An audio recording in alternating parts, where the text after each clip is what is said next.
В интервью информационного агентства CNN бывшая сотрудница одного из лагерей пыток, бежавшая в Казахстан в 2018 году, рассказала о пытках и издевательствах над заключенными. Сайрагуль Савуткызы намерена раскрыть все подробности творящегося беспредела, свидетелем которого она стала во время работы в лагерях политического перевоспитания.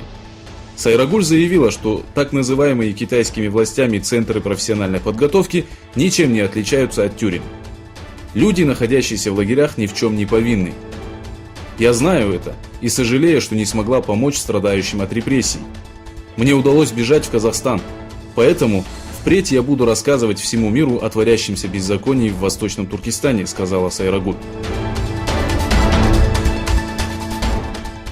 Закон о передаче подозреваемых Китаю стал причиной скандала в парламенте Гонконга. По сообщениям BBC, во время драки между сторонниками и противниками данного закона было ранено большое количество депутатов, одного из которых госпитализировали.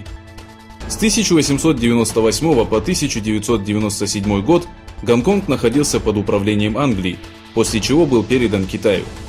Подписанная декларация между двумя странами дает Гонконгу право на сохранение целостности и независимого управления до 2047 года.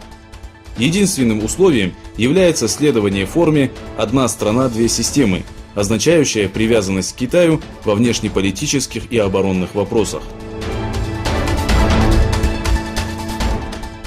После подписания указа о повышении налогов на китайские товары, чья общая стоимость составила $200 миллиардов, президент США Дональд Трамп еще раз пригрозил Китайской Народной Республике через свою страничку в социальной сети.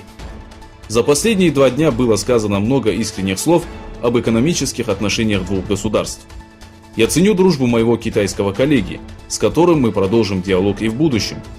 Думаю, если Китай согласится на наши условия, мы можем отменить повышение госпошлины, сказал Трамп.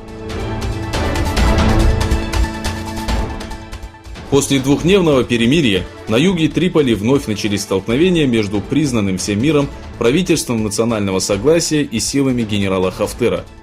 По сообщениям местных источников, между сторонами идут ожесточенные бои рядом с международным аэропортом в Эль-Азизи на юге Триполи. После того, как Саудовская Аравия предпочла хранить молчание по поводу убийства Джемаля Кашикчи, главным заказчиком которого считается Мухаммад бен Сальман, выяснилось, что принц начал охоту на своих противников. ЦРУ, занимающийся сбором информации об окружении журналиста, предупредила 3 его товарищей о том, что Рияд ведет за ними слежку.